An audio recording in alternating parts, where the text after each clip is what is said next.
السلام عليكم ورحمة الله وبركاته. إن الحمد لله نحمده ونستعينه ونستغفره ونؤمن به ونعوذ بالله من شرور أنفسنا ومن سيئات أعمالنا.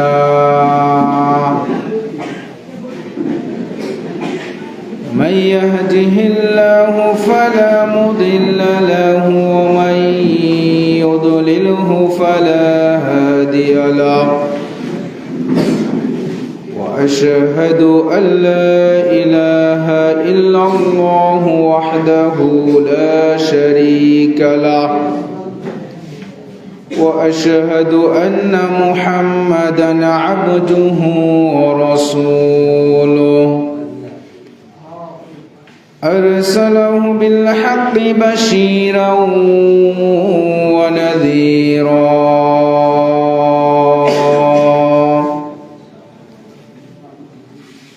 وداعيا إلى الله بإذنه وسراجا منيرا.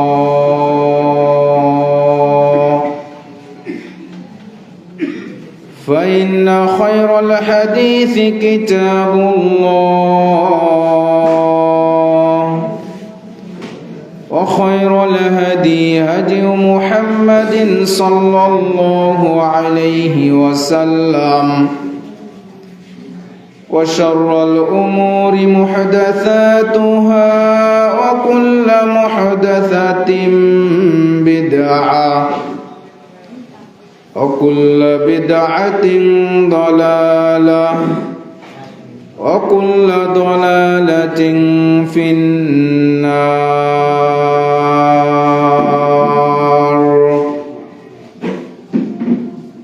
فأعوذ بالله من الشيطان الرجيم.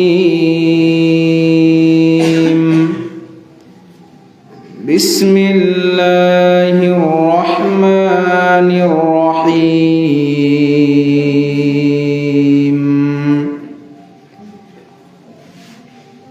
يا أيها الذين آمنوا اتقوا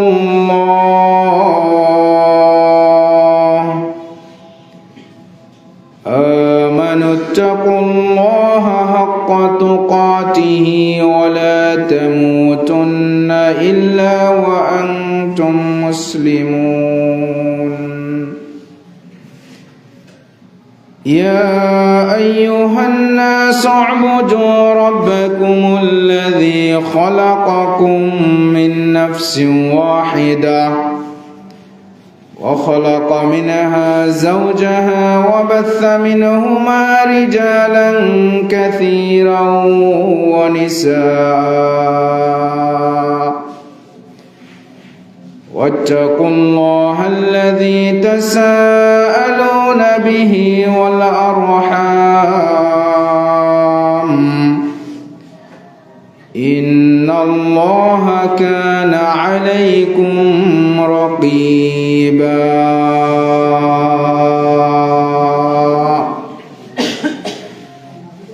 يا أيها الذين آمنوا اتقوا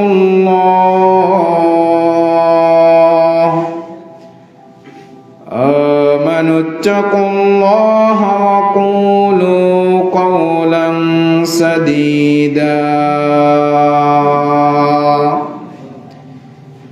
يصلح لكم أعمالكم ويغفر لكم ذنوبكم، ومن يطع الله ورسوله فقد فاز فوزا عظيما. أما بعد، শুরুতেই কালিমাতুশ শুকর আদায় করব আল্লাহ সুবহানাহু ওয়া তাআলার জন্যে, যে মহান রব্বুল আলামিন এই গভীর রাত্রে আমাদেরকে কোরআন এবং সহিহ সুন্নাহর আলোচনা শ্রবণ করার জন্যে, এখানে উপস্থিত হওয়ার এবং ধৈর্য ধরে বসে থাকার সুযোগ করে দিয়েছেন, আমাদেরকে ধৈর্য শক্তি দিয়েছেন, সেই মহান রব্বুল আলামিনের শুকরিয়া আদায় করছি, বলি আলহামদুলিল্লাহ। অগণিত ধারায় দরুদ ও সালাম বর্ষিত হোক সাইয়্যিদুল মুরসালিন খাতামুন নবিয়্যিন রাহমাতুল লিল আলামিনের উপর। সকলেই বলি সাল্লাল্লাহু আলাইহি ওয়াসাল্লাম। সম্মানিত উপস্থিতি, আমার ইসলাম প্রিয় দ্বীনী ভাই ও বন্ধুগণ, আজকের আলোচনার এই সময়ে যে বিষয়টি নিয়ে কথা বলার ইচ্ছে পোষণ করছি সেটি হচ্ছে সন্তানকে দ্বীনী শিক্ষা প্রদানে পিতামাতার অবদান।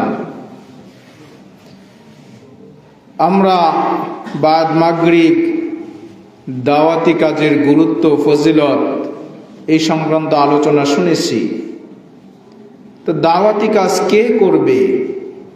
আমি করব, আমার সন্তান করবে, আমার ভবিষ্যৎ প্রজন্ম তারাই দাওয়াতি কাজ করবে। তো দাওয়াতি কাজ করার পূর্বে আমাকে কি করতে হবে? আমাকে ইলম অর্জন করতে হবে, আমাকে দ্বীনী জ্ঞান শিক্ষা গ্রহণ করতে হবে। কারণ আমি কিসের দাওয়াত দিব, কোন পথে দাওয়াত দিব, কার দিকে ডাকবো, কিসের মাধ্যমে ডাকবো আমি জানি না। তো এজন্য আমাকে প্রথমে জ্ঞান অর্জন করতে হবে। তো সন্তানকে দ্বীনী শিক্ষা প্রদানে পিতামাতার কি অবদান রয়েছে? তো আমরা আল্লাহ সুবহানাহু ওয়া তাআলার একটি আয়াতের মাধ্যমে আমাদের দায়িত্ব, আমাদের অবদান, আমাদের কর্তব্যের দিকে আমরা ফিরে যাব ইনশাআল্লাহ। আল্লাহ সুবহানাহু ওয়া তাআলা সূরাতুত তাহরীম এর 6 নম্বর আয়াতের মধ্যে বলেন, ইয়া আইয়ুহাল্লাযীনা আমানু কু আনফুসাকুম ওয়া আহলিকুম নারা। হে ঈমানদারগণ, আমার কথা নয়, কার কথা? আল্লাহ সুবহানাহু ওয়া তাআলার কথা। তিনি বলতেছেন, হে ঈমানদারগণ, কু আনফুসাকুম ওয়া আহলিকুম নারা, তোমরা নিজেদেরকে রক্ষা করো, নিজেদেরকে বাঁচাও, ও আহলিকুম, এবং তোমাদের পরিবার পরিজনকে বাঁচাও, নারা, কোথা থেকে? জাহান্নামের আগুন থেকে বাঁচাতে বলেছেন। এটা কাদের দায়িত্ব? এটা কার দায়িত্ব? আমাকে জাহান্নামের আগুন থেকে বাঁচানোর দায়িত্ব কার? আমার পরিবার পরিজনকে জাহান্নামের আগুন থেকে বাঁচানোর দায়িত্ব কার? এটা আমার, এটা আমাদের, এটা আমাদের সকলের দায়িত্ব। আমাদের নিজেদেরকে জাহান্নাম থেকে বাঁচানো, আমাদের পরিবার পরিজনকে জাহান্নাম থেকে বাঁচানো, এটা আমাদের সকলের দায়িত্ব। এটা আমাদেরকে দায়িত্ব অবশ্যই পালন করতে হবে। কারণ রাসূল সাল্লাল্লাহু আলাইহি ওয়াসাল্লাম তিনি বলেন, কুল্লুকুম রাইন ওয়া কুল্লুকুম মাসউলুন আন রাইয়াতিহি। তাহলে আমাকে যদি জাহান্নাম থেকে বাঁচানোটা আমার দায়িত্ব হয়, আমার পরিবার পরিজনকে বাঁচানো যদি জাহান্নাম থেকে এটা আমার দায়িত্ব হয়, রাসূল সাল্লাল্লাহু আলাইহি ওয়াসাল্লাম বলেন, কুল্লুকুম রাইন ওয়া কুল্লুকুম মাসউলুন আন রাইয়াতিহি।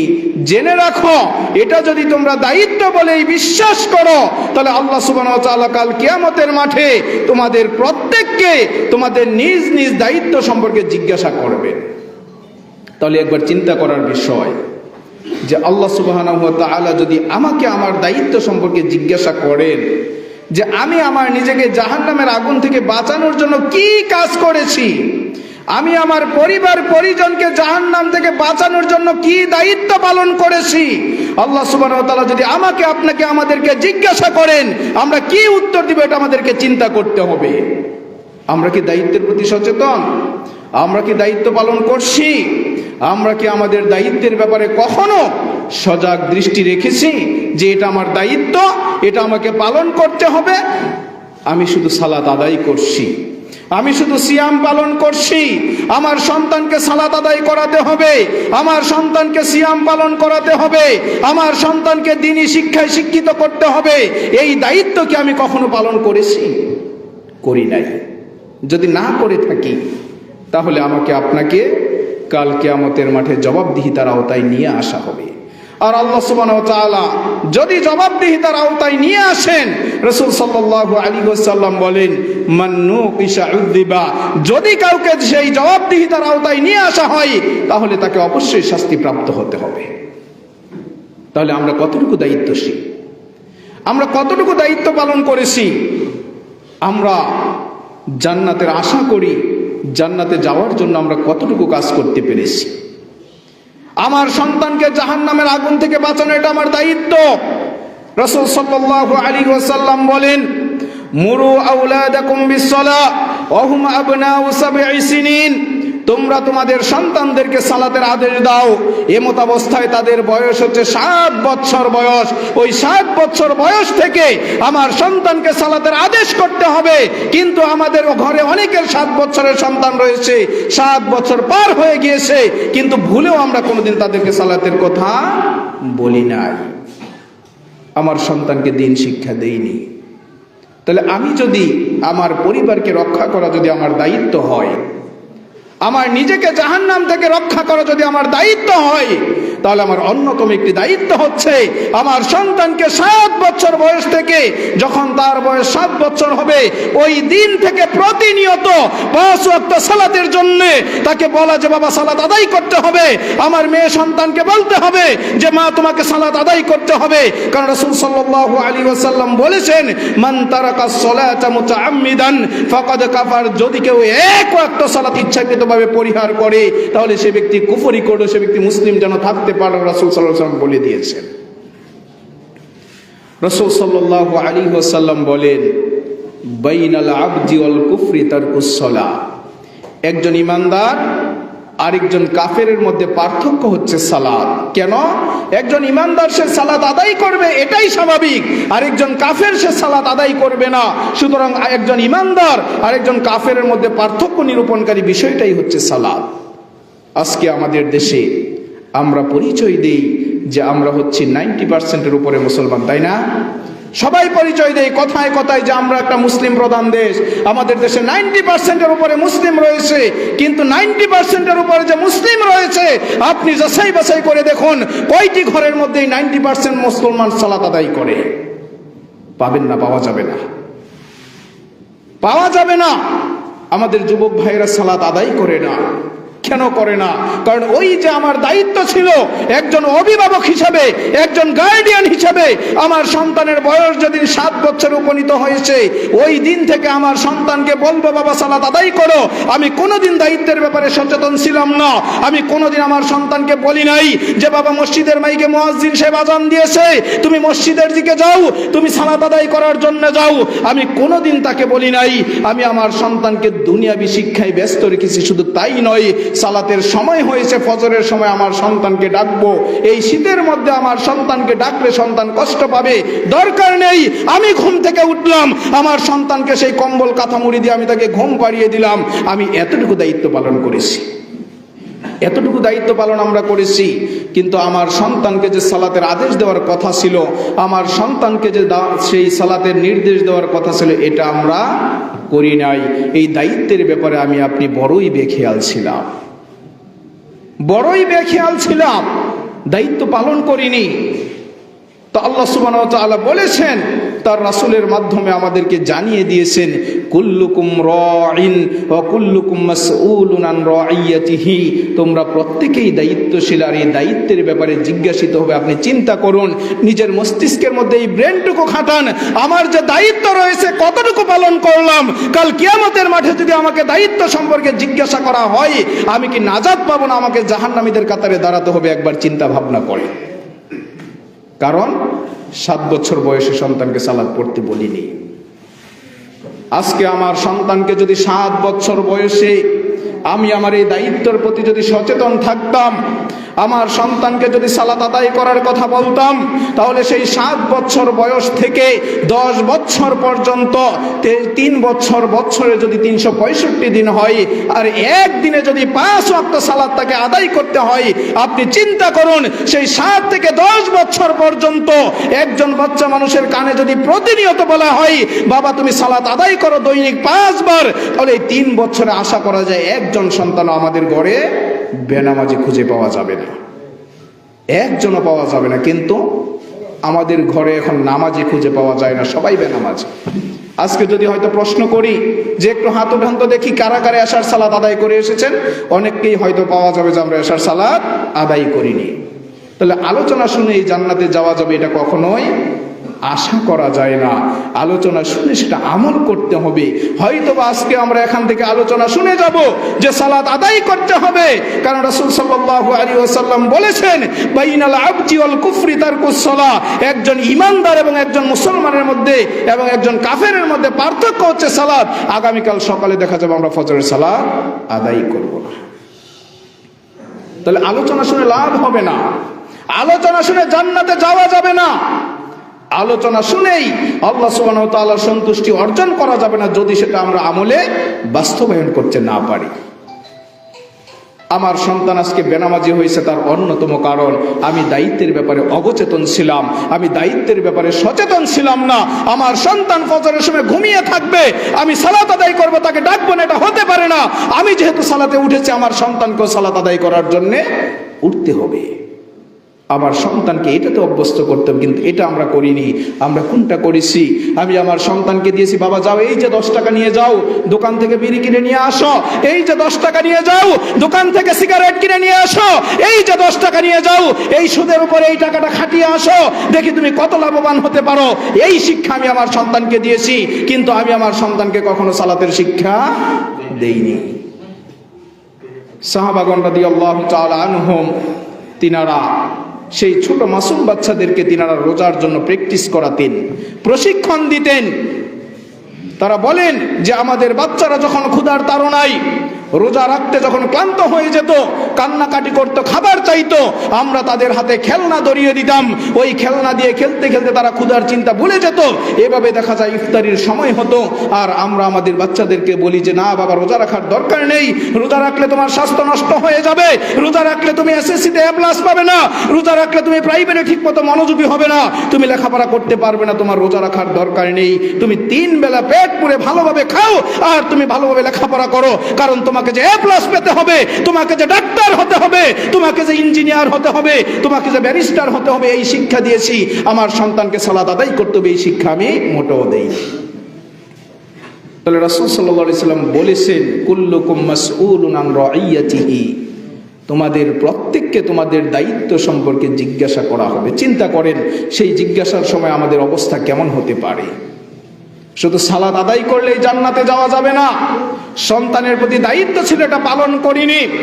রাসূল সাল্লাল্লাহু আলাইহি ওয়াসাল্লাম বলেন ওয়াদরিবুহুম আলাইহা ওয়া হুম আবনাউ 10 সিনিন, যদি 7 বছর বয়স থেকে তাদেরকে প্রতিনিয়ত 5 ওয়াক্ত সালাতের আদেশ করা হয়, এরপরেও যদি তারা সালাত আদায় না করে, যেদিন থেকে তাদের বয়স 10 বছরে উপনীত হবে, ওয়াদরিবুহুম আলাইহা, এই জন্য তাদেরকে প্রতিনিয়ত প্রহার করতে হবে, তাদেরকে শাসন করতে হবে যে আমার সন্তান তুমি সালাত আদায় করতে হবে।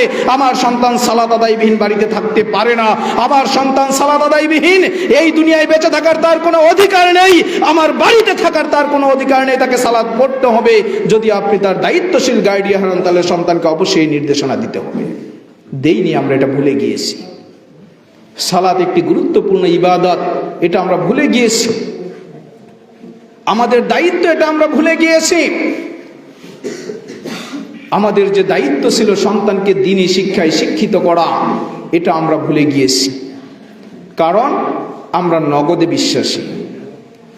আমার সন্তান যদি 5 টাকার বিনিময়ে আমাকে 10 টাকা এনে দেয়, আমার সন্তানকে আমি বাহবা দেই, কিন্তু কোথা থেকে আনলো, কিভাবে উপার্জন করলো, আর এই টাকা নিয়ে কোথায় ব্যয় করলো, এই চিন্তা ভাবনা আমি মোটেও করি না। কিন্তু আমার সন্তানকে কিন্তু এটা যাচাই বাছাই করার দরকার ছিল কিভাবে এনেছে। কিন্তু আমরা যে নগদে বিশ্বাসী, আমার সন্তান 5 টাকা নিয়ে আমাকে 10 টাকা এনে দিল, বাস আলহামদুলিল্লাহ আমার সন্তান অনেক ভালো, সে 10 টাকা নিয়ে এসে আমাকে দিয়েছে, কিন্তু কোথা থেকে এনেছে এটা আমরা চিন্তা ভাবনা করিনি। রাসূল সাল্লাল্লাহু আলাইহি ওয়াসাল্লাম আমাদেরকে একটি সুসংবাদ দিয়েছেন, আমরা যদি আমাদের সন্তানদেরকে দ্বীনি শিক্ষায় শিক্ষিত করি, এটা আমাদের দায়িত্ব, এই অবদান আমাদেরকে রাখতে হবে সন্তানের পিছনে। রাসূল সাল্লাল্লাহু আলাইহি ওয়াসাল্লাম বলেন যে শুধু নগদে বিশ্বাসী নয়, আমাকে আপনাকে সেই বাকিতেও বিশ্বাস করতে হবে, যদি পরকালীন সেই শাস্তি থেকে যদি আমরা পরিত্রাণ পেতে চাই। রাসূল সাল্লাল্লাহু আলাইহি ওয়াসাল্লাম বলেন, মান ক্বারা আল কুরআনা ওয়া তাআল্লামাহু ওয়া আমিলা বিহি উলবিসা ওয়ালিদাহু তাজাম মিন নূর। রাসূল সাল্লাল্লাহু আলাইহি ওয়াসাল্লাম বলেন, একজন পিতার দায়িত্ব হচ্ছে সে যদি তার সন্তানকে কোরআন এবং সহিহ সুন্নাহর জ্ঞানে যদি শিক্ষিত করে, তার সন্তানকে যদি কোরআন শিক্ষা দেয়। রাসূল সাল্লাল্লাহু আলাইহি ওয়াসাল্লাম বলেন, মান ক্বারা আল কুরআনা, যে ব্যক্তি কোরআন পড়বে, যে ব্যক্তি কোরআন অধ্যয়ন করবে, যে ব্যক্তি কোরআন শিখবে, ও আমিলা বি, এবং সেই কোরআন অনুপাতে যদি আমল করে, উলবিসা ওয়ালিদাহু তাজাম মিন নূর, তার পিতামাতাকে কি করা হবে, সেই নূরের তাজ কাল কিয়ামতের মাঠে তাদেরকে পরিধান করিয়ে দেওয়া হবে। কিন্তু এটা বাকি, এটা আজকে পাওয়া যাবে না, এটা নগদে পাওয়া যাবে না, যে না আমার সন্তানকে আজকেই কোরআন শিখালাম, কালকেই আমাকে নূরের তাজ দেওয়া হবে, এই নগদে পাওয়া যাবে না। যার কারণে আমরা নগদে বিশ্বাসী, আমরা বাকি কাজ করতে রাজি না।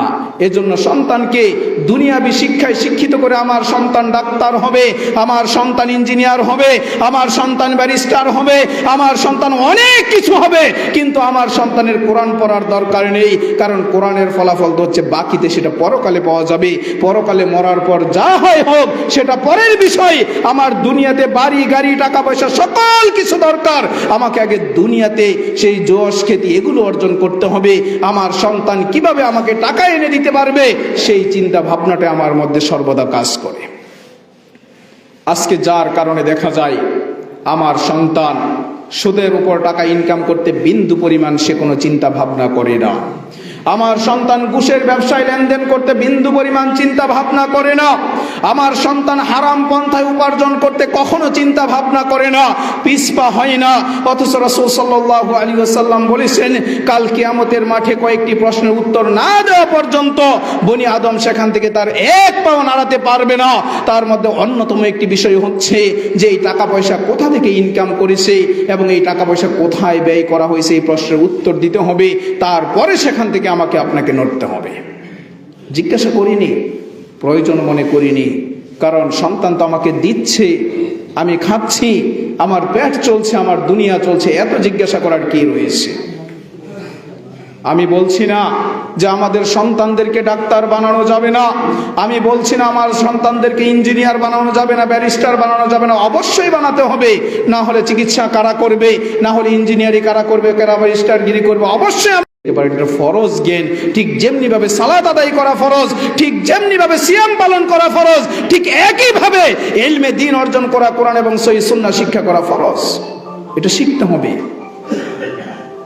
আজকে আমার সন্তান যদি ডাক্তার হয় আর আমার সন্তানের মধ্যে যদি কোরআন এবং সহিহ সুন্নাহর জ্ঞানটুকু যদি আমি তাকে দিয়ে দেই, তাহলে কি হবে, কি লাভ হবে? লাভ অন্ততপক্ষে এতটুকু হবে, আমার সন্তান যদি ডাক্তার হয় আর তার মধ্যে যদি কোরআন এবং সহিহ সুন্নাহর জ্ঞান যদি থাকে, তাহলে আমার সন্তান অন্ততপক্ষে ডাক্তার নামের কসাই অন্ততপক্ষে হবে না।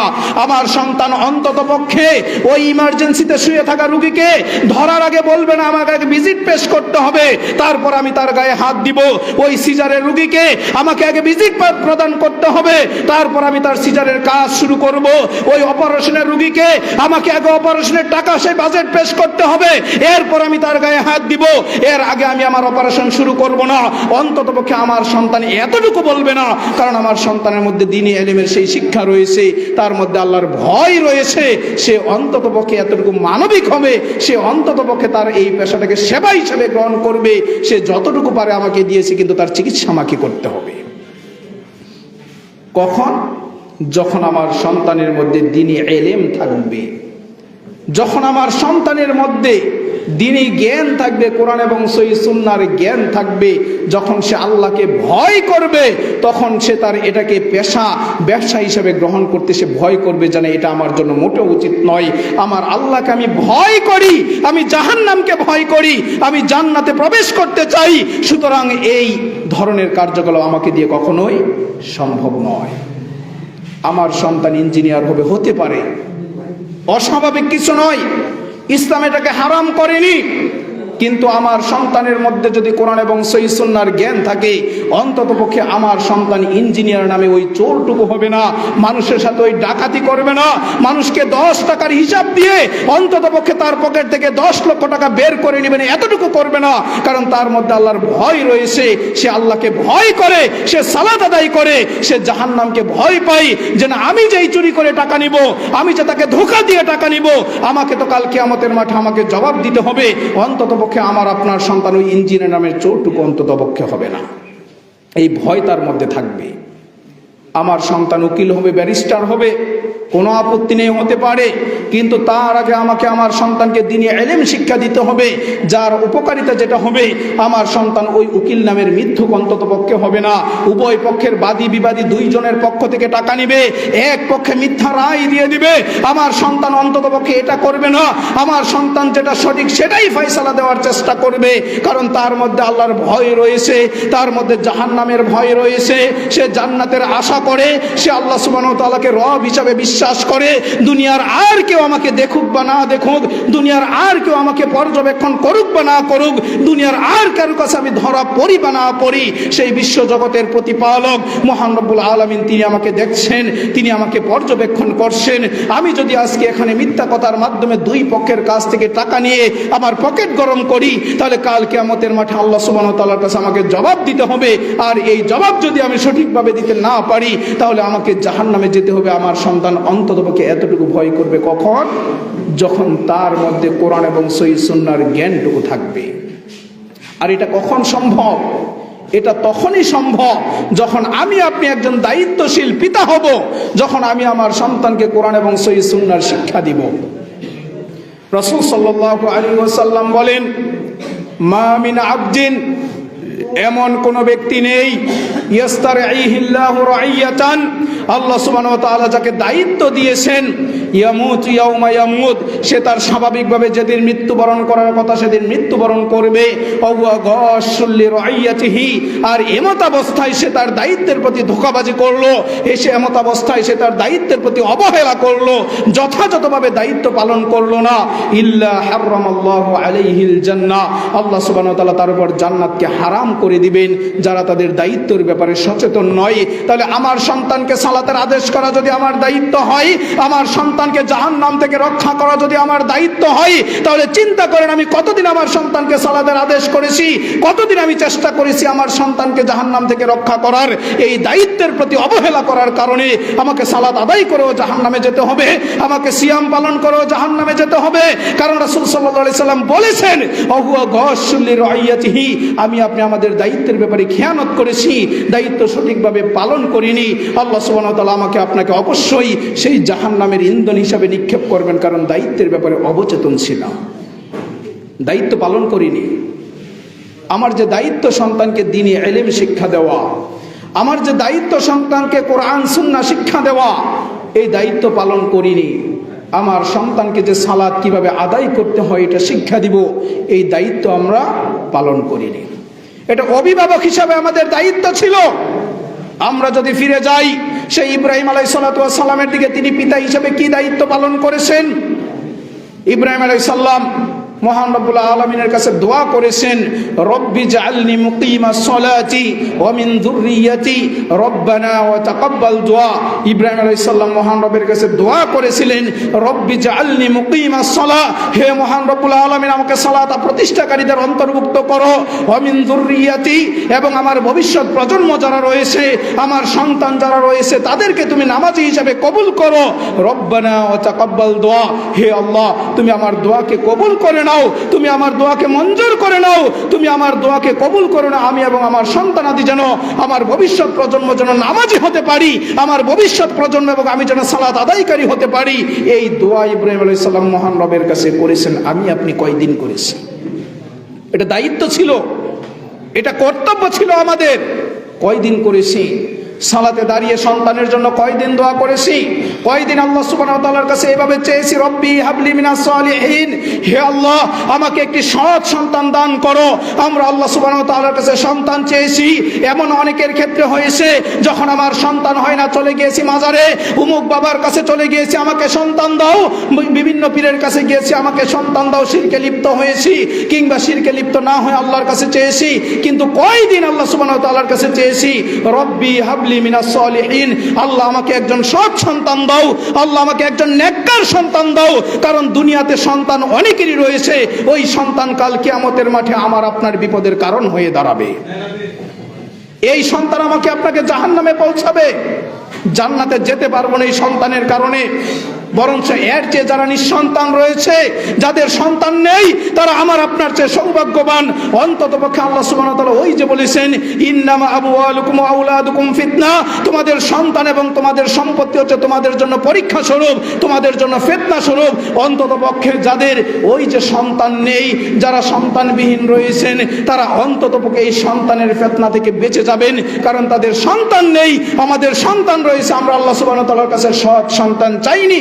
আমার সন্তান বিড়ি খায়, আমার সন্তান সিগারেট খায়, আমার সন্তান সেই মোবাইলে অশ্লীল গান বাজনা দেখে, আমার সন্তান সেই অশ্লীল রিলেশনের সাথে জড়িত রয়েছে, আমার সন্তান সেই নেশার বারে ডুবে গিয়েছে, আমার সন্তান সেই মানুষের সাথে মারামারিতে লিপ্ত রয়েছে, আমার সন্তান সালাত আদায় করে না, আমার সন্তান সিয়াম পালন করে না, আমার সন্তান যত ধরনের অনৈসলামিক কার্যকলাপ রয়েছে সেগুলোতে আমার সন্তান জড়িত।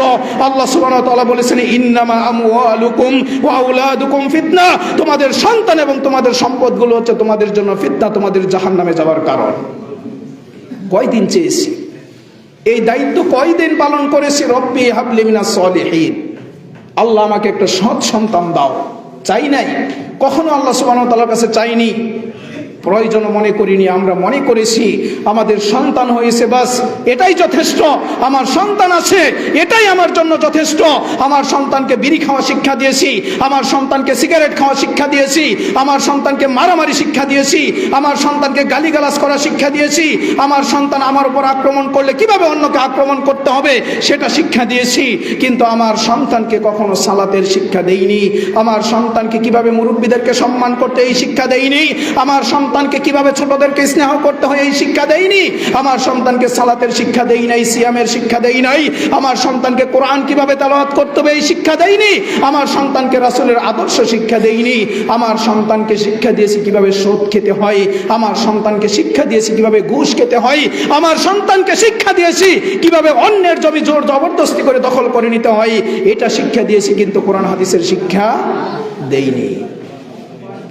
আমরা যদি ফিরে যাই সেই লোকমান আলাইহিস সালাতু ওয়াস সালামের দিকে, তিনি তার সন্তানকে লক্ষ্য করে বললেন, ইয়া বুনাইয়া আকিমিস সালাহ ওয়া'মুর বিল মা'রুফি ওয়ানহা আনিল মুনকার ওয়াসবির আলা মা আসাবাক ইন্না যালিকা মিন আজমিল উমুর। আপনি চিন্তা করেন এই কাজগুলো আপনি কতদিন করেছেন, আপনার সন্তানকে সামনে বসিয়ে এই ধরনের উপদেশ কতদিন দিয়েছেন। লোকমান আলাইহিস সালাতু ওয়াস সালাম তিনি তার সন্তানকে যেই উপদেশ দিয়েছেন, ইয়া বুনাইয়া আকিমিস সালাহ, হে আমার সন্তান সর্বপ্রথম তোমাকে যেটা করতে হবে সেটা হচ্ছে তুমি সালাত আদায় করো। আমি কয়দিন বলেছি? বলি নাই, প্রয়োজন মনেও করি নাই, কারণ আমি নিজেও জান্নাতের আশা করি না, এটাও চাই না আমার সন্তান জান্নাতে যাক, এটাও আমি আশা করি না, যার কারণে কোনোদিন বলার প্রয়োজন মনে করিনি। ইয়া বুনাইয়া আকিমিস সালাহ, হে আমার সন্তান তুমি সালাত আদায় করো, তোমাকে সালাত পড়তে হবে, এটা কোনোদিন বলিনি। ওয়া'মুর বিল মা'রুফ, মানুষদেরকে ভালো কাজের আদেশ করো। তোমাকে কেউ যদি গালি দেয় মাথাটা নিচু করে চলে আসো, কেউ যদি তোমার গায়ে হাত উঠায় তুমি মাথাটা নিচু করে চলে আসো। কারোর সাথে মারামারি করার দরকার নেই, কারোর সাথে কাটাকাটি করার দরকার নেই, কারোর সাথে গালিগালাজ করার দরকার নেই, কারোর সাথে ঝগড়া করার দরকার নেই, সুন্দরভাবে মাথাটা নত করে দিয়ে চলে আসো। এই শিক্ষাটা আমি দেইনি। আমি শিখিয়েছি কি, যে তোমাকে যদি কেউ একটা গালি দেয় তাহলে তুমি কিভাবে পারো তাকে 10টা দিতে, সেই প্রশিক্ষণ তোমাকে আমি দিয়েছি। সুতরাং কখনো ঝগড়ায় পরাজিত হয়ে আসা যাবে না। কেউ যদি তোমাকে একটা থাপ্পড় মারে তাকে 10টা দিতে হবে, পরাজিত হয়ে বাড়িতে কখনো আসা যাবে না। এই শিক্ষা দিয়েছি। লোকমান আলাইহিস সালাম এটা দেন নাই, এই প্রশিক্ষণ দেননি, এই শিক্ষা তিনি দেননি। তিনি বলেছেন ওয়া'মুর বিল মা'রুফ, তুমি তোমার মানুষদেরকে কি করো, ভালো কাজের আদেশ দাও। ওয়ানহা আনিল মুনকার, এবং তাদেরকে কি করো, অসৎ কাজ থেকে নিষেধ করো। কোথাও অন্যায় কাজ হতে দেখলে, কেউ তোমার সামনে অন্যায় কাজ করলে তাদেরকে বাধা দাও, তাদেরকে প্রতিহত করো, তাদেরকে নিষেধ করো। আর আমি আমার সন্তানকে শিক্ষা দিয়েছি কিভাবে অন্যের জমি জোর জবরদস্তি করে দখল করে নিতে হয়। ওয়াসবির আলা মা আসাবাক, এগুলো করতে গিয়ে যদি তোমার উপর বিপদ আপদ আসে, এগুলো করতে গিয়ে যদি তুমি বিপদের সম্মুখীন হও, ওয়াসবির, তুমি ধৈর্য ধারণ করো, কখনো অধৈর্য হইও না। জেনে রেখো ইন্না যালিকা মিন আজমিল উমুর, এটা অনেক গুরুত্বপূর্ণ এবং দৃঢ় সংকল্প একটি কাজ। এটা সকলকে দিয়ে সম্ভব নয়, এটা কেবলমাত্র আল্লাহ সুবহানাহু ওয়া তাআলা যাদের কল্যাণ চান তাদেরকে দিয়েই সম্ভব। আল্লাহ সুবহানাহু ওয়া তাআলা তিনি বলেন ইন্নাল্লাহা মা'আস সাবিরিন, আল্লাহ সুবহানাহু ওয়া তাআলা ধৈর্য ধারণকারীদের সাথেই রয়েছেন। আল্লাহ সুবহানাহু ওয়া তাআলা ধৈর্য ধারণকারীদের সাথেই রয়েছেন। এই শিক্ষা আমরা কোনোদিন আমাদের সন্তানদেরকে দেওয়ার প্রয়োজন মনে করিনি। এটা আমার দায়িত্ব ছিল, আর এটা যদি আমার দায়িত্ব হয় আমি কতটুকু পালন করেছি আল্লাহ সুবহানাহু ওয়া তাআলা আমাকে কাল কিয়ামতের মাঠে জিজ্ঞাসা করবেন। লোকমান আলাইহিস সালাতু ওয়াস সালাম তিনার সন্তানকে উপদেশ দিয়েছেন ওয়ালা তুসাইর খাদ্দাকা লিন-নাস ওয়ালা তামশি ফিল আরদি মারহা, তুমি মানুষদের দিকে সেই তীক্ষ্ণ দৃষ্টিতে তাকিও না, কখনো কাউকে তুচ্ছ তাচ্ছিল্য করিও না, কখনো কাউকে ছোট করে কথা বলিও না। ওয়ালা তামশি ফিল আরদি মারহা, আর জমিনের মধ্যে তুমি কখনো দম্ভ অহংকার নিয়ে চলাফেরা করো না, এটা কোনো ভালো কাজ নয়। আল্লাহ সুবহানাহু ওয়া তাআলা কোনো দম্ভ অহংকারকারীকে তিনি কখনোই পছন্দ করেন না। এটা শিক্ষা আমরা আমাদের সন্তানদেরকে দেইনি, এটা দেইনি। আমরা দিয়েছি যে কিভাবে বুক উঁচু করে মানুষের সাথে বাঁচতে হয়, এটা শিক্ষা দিয়েছি। কিভাবে অহংকার করে বাঁচতে হয়, এটা শিক্ষা দিয়েছি। আমার সন্তানকে কিভাবে নত হতে হয়, এই শিক্ষা আমরা দেইনি। অথচ রাসূল সাল্লাল্লাহু আলাইহি ওয়াসাল্লাম বলেছেন মান তাওয়াদা লিল্লাহ রাফাআহুল্লাহ, কেউ যদি আল্লাহ সুবহানাহু ওয়া তাআলার জন্য বিনয়ী হয়, নত হয়, কোথাও যদি মার খেয়ে চলেও আসে, রাসূল সাল্লাল্লাহু আলাইহি ওয়াসাল্লাম বলেন কাল কিয়ামতের মাঠে আল্লাহ সুবহানাহু ওয়া তাআলা তাকে সম্মানিত করবেন, এবং দুনিয়াতে আল্লাহ সুবহানাহু ওয়া তাআলা তাকে কি করবেন, তার মর্যাদাকে আরো বহু গুণে বৃদ্ধি করে দিবেন। কাদের জন্য? মান তাওয়াদা লিল্লাহ, যারা আল্লাহ সুবহানাহু ওয়া তাআলার জন্য নত হবে, বিনয়ী হবে, নম্র হবে, তাদের মর্যাদাকে আল্লাহ সুবহানাহু ওয়া তাআলা বৃদ্ধি করে দিবেন। শুধু তাই নয়, লোকমান আলাইহিস সালাতু ওয়াস সালাম তিনার সন্তানকে আরো উপদেশ দিয়েছেন। আমরা কিভাবে উপদেশ দিব, কারণ কোনটা শিরিক, কোনটা বিদআত, কোনটা কুসংস্কার, কোনটা সুন্নাত, কোনটা বিদআত, এগুলো আমাদের জানা নেই, কারণ আমাদের মধ্যে ইসলামের জ্ঞান নাই, যার কারণে আমরা উপদেশ দিবই বাকি। লোকমান আলাইহিস সালাতু ওয়াস সালাম তিনি বলেন ইয়া বুনাইয়া লা তুশরিক বিল্লাহ ইন্না শিরকা লা যুলমুন আযীম, হে আমার বৎস জেনে রাখো তুমি আর যাই কিছু করো না কেন, লা তুশরিক বিল্লাহ, আল্লাহ সুবহানাহু ওয়া তাআলার সাথে কাউকে অংশীদারিত্ব স্থাপন করিও না, তার সাথে কাউকে শরীক করিও না। কেন? ইন্না শিরকা লা যুলমুন আযীম, ইন্না শিরকা লা যুলমুন আযীম, কারণ শিরিক হচ্ছে সবচেয়ে মারাত্মক অপরাধ, শিরিক হচ্ছে সবচেয়ে ভয়াবহ অপরাধ, শিরিক হচ্ছে সবচেয়ে জটিল অপরাধ, শিরিক হচ্ছে সবচেয়ে বড় অপরাধ। এর চেয়ে বড় অপরাধ আর কিছুই নয়। আপনি বিভিন্ন ধরনের গুনাহ খাতায় লিপ্ত হয়েছেন, ব্যভিচার করেছেন, চুরি করেছেন, অনেক ধরনের অপরাধ করেছেন। আল্লাহ সুবহানাহু ওয়া তাআলা বলেছেন একটা সময় জাহান্নামের শাস্তি ভোগ করার পরেও আল্লাহ সুবহানাহু ওয়া তাআলা হয়তোবা আমাকে আপনাকে ক্ষমা করতেও পারেন, সম্ভাবনা রয়েছে। কিন্তু আমার সন্তান যদি শিরকে লিপ্ত হয়, আমার মাধ্যমে যদি শিরকি কার্যকলাপ হয়, আল্লাহ সুবহানাহু ওয়া তাআলা তিনি বলেন ইন্নাল্লাহা লা ইয়াগফিরু আন ইউশরাকা বিহি ওয়া ইয়াগফিরু মা দুনা যালিকা লিমান ইয়াশা, আল্লাহ সুবহানাহু ওয়া তাআলা কোশ্চিনকালেও শিরকের গুনাহকে ক্ষমা করবেন না, সম্ভব না। তাই লোকমান আলাইহিস সালাতু ওয়াস সালাম তার সন্তানকে এই উপদেশ দিলেন ইয়া বুনাইয়া লা তুশরিক বিল্লাহ, হে আমার বৎস তুমি জেনে রাখো তুমি কখনোই আল্লাহ সুবহানাহু ওয়া তাআলার সাথে কাউকে অংশীদারিত্ব স্থাপন করিও না, তার সাথে কাউকে শরীক করিও না, তার সমকক্ষ কাউকে নির্ধারণ করিও না, কারণ এই গুনাহ আল্লাহ ক্ষমা করবেন না। আমি নিজেই তো জানি না শিরিক কি, আমার সন্তানকে শিরিকের উপদেশ কি দিব? আমরা বিশ্বাস করি যে আমি বাড়ি থেকে বের হলাম, আমার পিছন থেকে কেউ ডাক দিল, আমরা বলি এটা অশুভ লক্ষণ, আজকে আর যাওয়া যাবে না। আমি নিজেই তো আকীদা পোষণ করি, আমার সন্তানকে কিভাবে বলবো তুমি শিরিক করিও না? আমি মনে করি আমি আজকে বাড়ি থেকে একটা গাড়ি নিয়ে বের হলাম, আমার সামনে দিয়ে একটি বিড়াল দৌড়ে চলে গেল, আমি মনে করি আমার জন্য অনিষ্ট রয়েছে। আমি নিজেই তো শিরিক সম্পর্কে অবগত নই, আমার সন্তানকে কি শিরিকের উপদেশ দিব? কোনোদিন দোয়া করিনি, আমার সন্তানকে কোনোদিন উপদেশ দেইনি, যার কারণে আজকে আমার সন্তান সালাত আদায় করে না, যার কারণে আজকে আমার সন্তান সেই নেশার বারে ডুবে থাকে, যার কারণে আজকে আমার সন্তান সেই অশ্লীল গান বাজনায় ডুবে থাকে, যার কারণে আমার সন্তান সেই মোবাইল ফোনে বিভিন্ন ধরনের অশ্লীল কার্যকলাপ দেখে সারা রাত পার করে দেয়, যার কারণে আমার সন্তান সেই মেয়ের সাথে অবৈধ রিলেশনে জড়িয়ে তার সময়টাকে পার করে দেয়। আমার সন্তান সালাত কি এটা জানে না, আমার সন্তান সিয়াম কি এটা জানে না, আমার সন্তান ভালো কাজ কোনটা এটা জানে না, আমার সন্তান অন্যায় কাজ কোনটা এটা জানে না, আমার সন্তান বয়োজ্যেষ্ঠদেরকে সম্মান করতে জানে না, আমার সন্তান এগুলো জানে না। এর দায়িত্বটা এইটাই, এজন্য যে কারণ আমি আমার দায়িত্বের ব্যাপারে সচেতন ছিলাম না। একজন গার্ডিয়ান হিসাবে, একজন অভিভাবক হিসাবে আমার সন্তানকে এটা সর্বপ্রথম শিক্ষা দেওয়াটা আমার দায়িত্ব ছিল। কারণ রাসূল সাল্লাল্লাহু আলাইহি ওয়াসাল্লামকে সর্বপ্রথম আল্লাহ সুবহানাহু ওয়া তাআলা যেই নির্দেশনা দিয়েছেন, ইকরা বিসমি রাব্বিকাল্লাযী খলাক, পড়ো তোমার প্রভুর নামে যিনি তোমাকে সৃষ্টি করেছেন। আমার সন্তানকে আগে পড়া, তিনি বলেন ফাআলাম আন্নাহু লা ইলাহা ইল্লাল্লাহ, এমন জ্ঞান শিক্ষা দিয়েছি যেই জ্ঞানের মাধ্যমে আমার সন্তান আল্লাহকে ভুলে গিয়েছে। সুতরাং যেই জ্ঞান আমার সন্তানকে আল্লাহকে ভুলিয়ে দিয়েছে, ওই জ্ঞান আমাকে আমার সন্তানকে স্মরণ করাবে, এটা কখনোই কল্পনা করা যায় না। যিনি সৃষ্টি করেছেন আমাকে, যিনি আমাদেরকে পাঠিয়েছেন এই দুনিয়াতে, ওই স্রষ্টাকে ভুলে যাবে এমন জ্ঞান আমরা তাকে দিয়েছি। সুতরাং যিনি সৃষ্টি করেছেন তাকেই যদি ভুলে যাই, তাহলে আমাকে কোন আশায় আমার সন্তান স্মরণ করবে? আমার স্থানিত হবে একসময় বৃদ্ধাশ্রম, আমার স্থানিত হবে ওই বাড়ির বাইরে, আমার সন্তান আমাকে দেখতে পারবে না, আমার সন্তান তার বউয়ের কথা আমাকে বাড়ি থেকে বের করে দিবে, আমার সন্তান তার সেই বউয়ের কথাই, তার সেই শ্বশুর বাড়ির কথাই আমাকে বাড়ি থেকে বের করে দিবে, আমাকে গায়ে হাত উঠাবে। কারণ আমার সন্তান তো জানে না এটা, যে না পিতামাতার গায়ে হাত উঠানো যায় না, বাবা মাকে বাড়ি থেকে বের করে দেওয়া যায় না, বাবা মাকে অসম্মান করা যায় না, এটা আমার সন্তান জানে না। এই শিক্ষা দেইনি, এর জন্য দোষ কার? এটা কিন্তু আমাদের নিজেদেরই দোষ, কারণ আমরা এই শিক্ষা তাদেরকে দেইনি। আজকে আপনি যদি চিন্তা করেন, আমরা দেখতে পাবো যে আজকে আমরা বিভিন্ন অফিস আদালতগুলোতে দেখতে পাই, আমরা যখন সেখানে যাই তাহলে সেখানে কারা বসে আছে? বিভিন্ন ধরনের ঊর্ধ্বতন কর্মকর্তারা বসে আছে, তাদের মধ্যে কোরআন হাদিসের জ্ঞান নেই বললেই চলে। আমরা যখন বিভিন্ন কাগজপত্র নিয়ে যাই, আমাদের কাছে বিভিন্নভাবে ঘুষ তারা দাবি করেন। তারা কারা? তারা ওই সকল লোক যাদের মধ্যে কোরআন হাদিসের জ্ঞান নেই, কিন্তু দুনিয়ার বিচারে তারা অনেক শিক্ষিত, তাদের পিএইচডি ডিগ্রি পর্যন্ত রয়েছে, তাদের অনার্স মাস্টার্সের ডিগ্রি পর্যন্ত রয়েছে, কিন্তু কোরআন হাদিসের কোনো জ্ঞান নেই। ওই লোকগুলো আমার আপনার কাছে ঘুষ চাই। আজকে আমার সন্তানকে আমি ওই পথেই পাঠাচ্ছি, আমার সন্তানকে ওই জ্ঞান আমি শিক্ষা দিচ্ছি, তাহলে আমার সন্তান কালকে কি নেবে বলেন তো?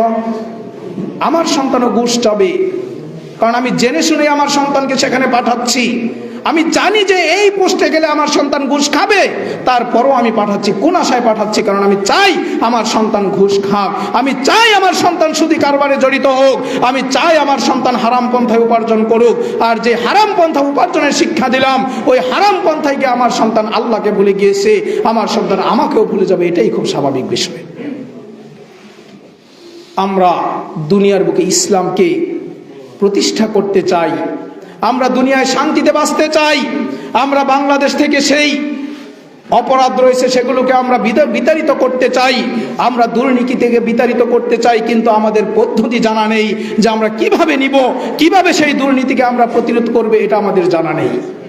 আপনি হয়তোবা দেখতে পাবেন যে ইসলামে যেই যাকাত প্রথা রয়েছে, একজন প্রকৃত মুসলিম, একজন প্রকৃত ইমানদার, একজন তাকওয়াবান, ওই ব্যক্তি কোনোদিন যাকাত ফাঁকি দেয় না, সম্ভব নয়। কারণ সে আল্লাহকে ভয় করে, সে জানে রাসূল সাল্লাল্লাহু আলাইহি ওয়াসাল্লাম বলেছেন, ওই যে মুআদ রাদিয়াল্লাহু তাআলা আনহুর হাদিস, যে যদি তারা তোমার আনুগত্যকে মেনে নেয়, যদি তারা এক আল্লাহকে মেনে নেয়, এরপরে তুমি তাদেরকে সালাতের নির্দেশনা দাও, যদি তারা সালাতকে মেনে নেয় তাহলে তুমি তাদেরকে জানিয়ে দাও, ফাআলিমহুম আন্নাল্লাহা ক্বাদ ইফতারাদা আলাইহিম খামসা সালাওয়াতিন ফি কুল্লি ইয়াউমিন ওয়া লাইলা। এরপরে যদি তারা এটা মেনে নেয় তাহলে তারপরে তুমি তাদেরকে জানিয়ে দাও যে আল্লাহ সুবহানাহু ওয়া তাআলা তাদের উপর যাকাতকে ফরজ করেছেন, তুআখাযু মিন আগনিয়াইহিম ওয়া তুরাদ্দু আলা ফুকারাইহিম। তাদের ধনীদের উপর যাকাত ফরজ করা হয়েছে, এটা গরিবদের মধ্যে বিতরণ করা হবে, তাদের সম্পদ থেকে তুমি যাকাত আদায় করো। একজন প্রকৃত মুসলিম, একজন প্রকৃত ঈমানদার, একজন তাকওয়াবান, সে কোনোদিন যাকাত ফাঁকি দেয় না, সে কোনোদিন যাকাতে কারচুপি করে না। তার যারা মতে যতটুকু তার সম্পদে যাকাত রয়েছে সে আদায় করার চেষ্টা করে, কারণ সে একজন প্রকৃত ইসলামপন্থী, একজন মুসলিম, একজন ঈমানদার, সে ইসলামের রুকন হিসাবে এটাকে পালন করার চেষ্টা করে। তাহলে ইসলামী শিক্ষার মাধ্যমে এটা বাস্তবায়ন করা সম্ভব। আর একজন মানুষ যার মধ্যে ইসলামের জ্ঞান নেই, ওই ব্যক্তি কিন্তু যাকাতকেও ফাঁকি দেয়। কোনো মতে একটু মানুষকে দেখিয়ে যাকাত আদায় করলো, আর স্বাভাবিক দেশীয় নিয়মে যেই ট্যাক্স কর দিতে হয়, ইসলামী বিধান নয়, সরকার একটি বিধান দিয়েছেন দেশের জন্য দিতে হয়, ওই যে করে দেখবেন যে কি করে অনেকেই ট্যাক্স ফাঁকি দেয়, অনেকেই কর ফাঁকি দেয়। কেন? কারণ এটা দুনিয়াবি নিয়ম আমরা করে দিয়েছি। কিন্তু একজন প্রকৃত ঈমানদার, একজন তাকওয়াবান, একজন মুমিন ব্যক্তি কোনোদিন যাকাতে ফাঁকি দেয় না।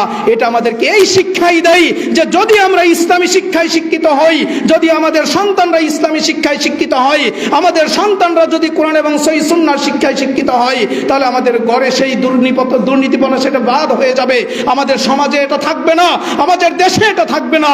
কেবলমাত্র ইসলামী শিক্ষার মাধ্যমেই দেশে অপরাধ দমন করা সম্ভব, কেবলমাত্র ইসলামী শিক্ষার মাধ্যমেই এই দুর্নীতিকে প্রতিরোধ করা সম্ভব।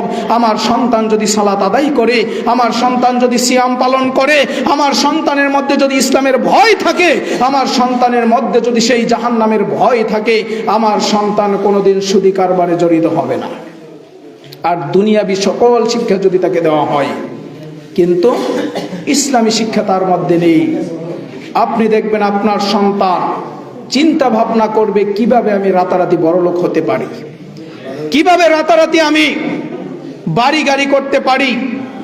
ইসলামে রাতারাতি বড়লোক হওয়ার কোনো টিপস ইসলামে দেওয়া হয় নাই। যদি থাকতো তাহলে আল্লাহ সুবহানাহু ওয়া তাআলা এই পৃথিবীতে কোনো ঈমানদারকে হয়তো বা গরিব হিসাবে রাখতেন না, কারণ রাতারাতি সবাই বড়লোক হয়ে যেত।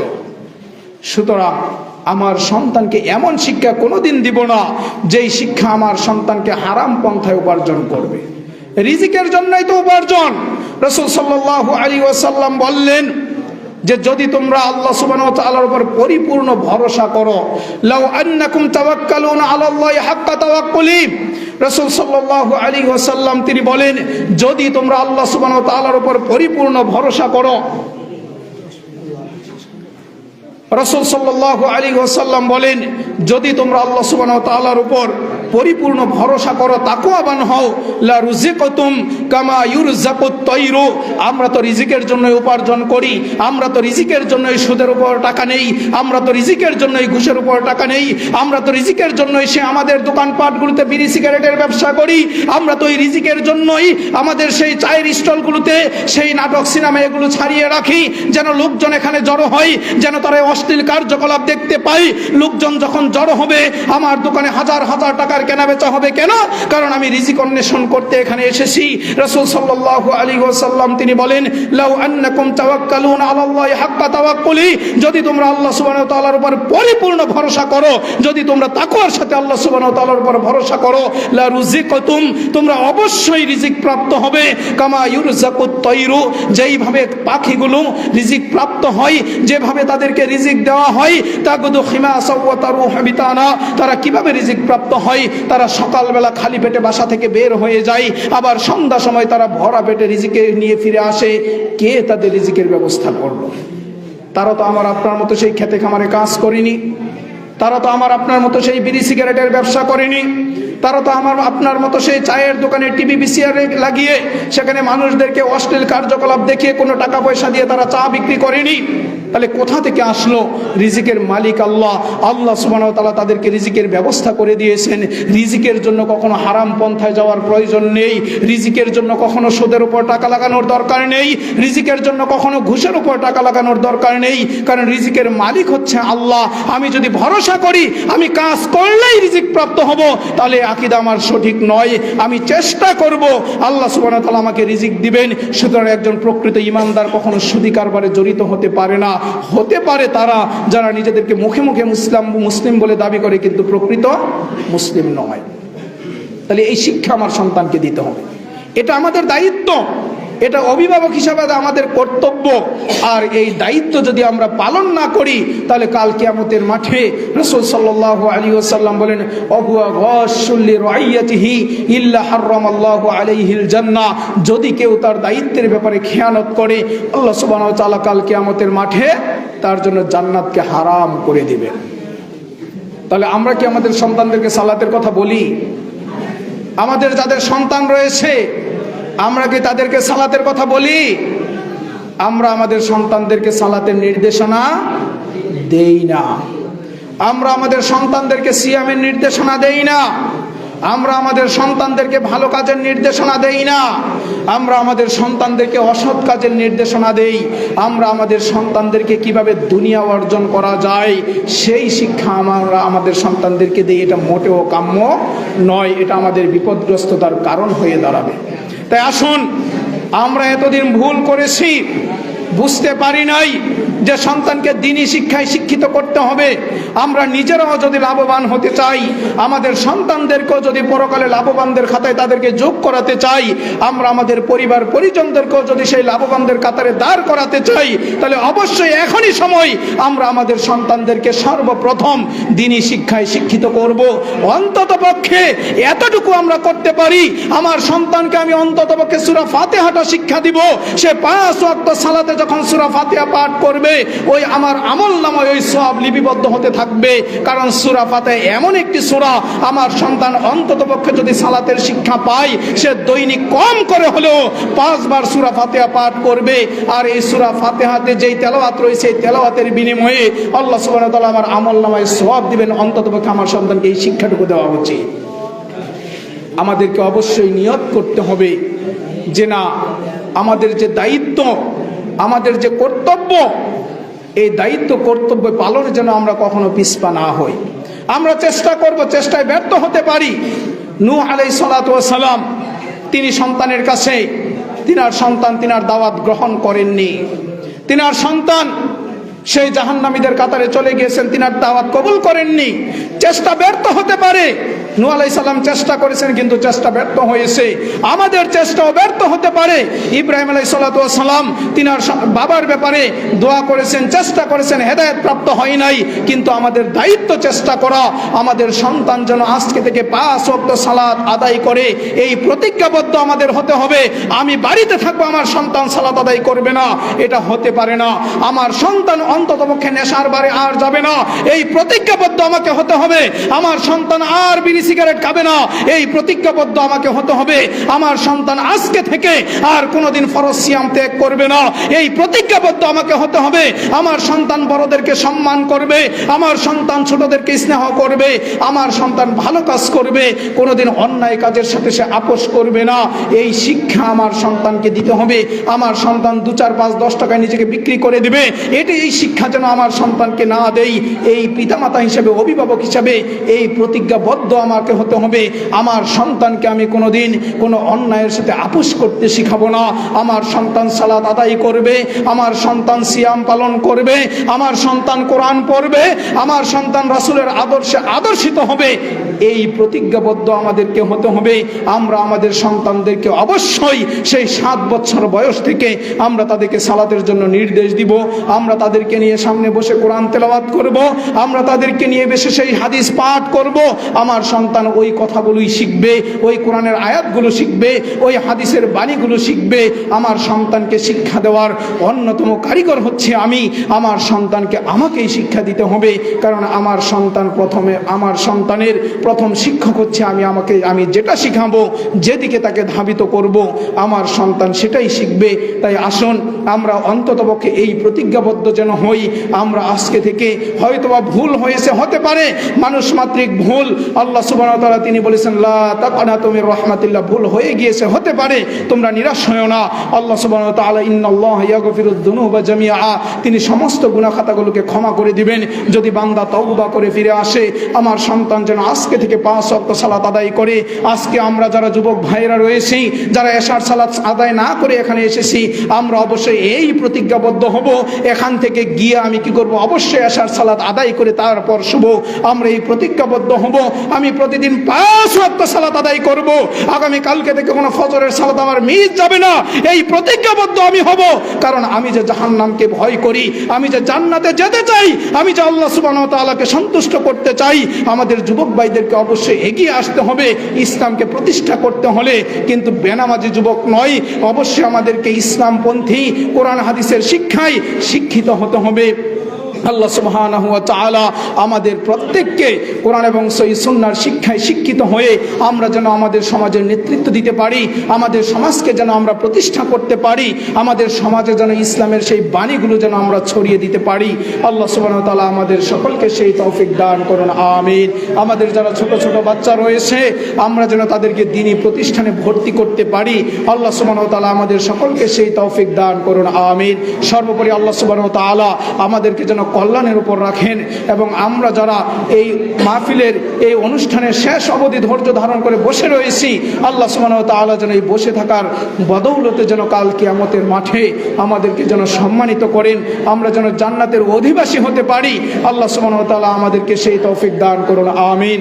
আমরা যেন আমাদের সন্তানদেরকে কোরআন শিক্ষা দিয়ে আমরা যেন কাল কিয়ামতের মাঠে নূরের তাজ যেন পরিহার করতে পারি, নূরের তাজ যেন গ্রহণ করতে পারি। আল্লাহ সুবহানাহু ওয়া তাআলা আমাদেরকে সেই তৌফিক দান করুন, আমিন। ওয়া আখিরু দাওয়ানা আলহামদুলিল্লাহি রাব্বিল আলামিন ওয়া সাল্লাল্লাহু আলা নাবিয়িনা মুহাম্মদ ওয়া আলিহি ওয়া সাহবিহি ওয়া সাল্লাম। সুবহানাকা আল্লাহুম্মা ওয়া বিহামদিক আশহাদু আল্লা ইলাহা ইল্লা আনতা আস্তাগফিরুকা ওয়া আতুবু ইলাইক। আসসালামু আলাইকুম ওয়া রাহমাতুল্লাহি ওয়া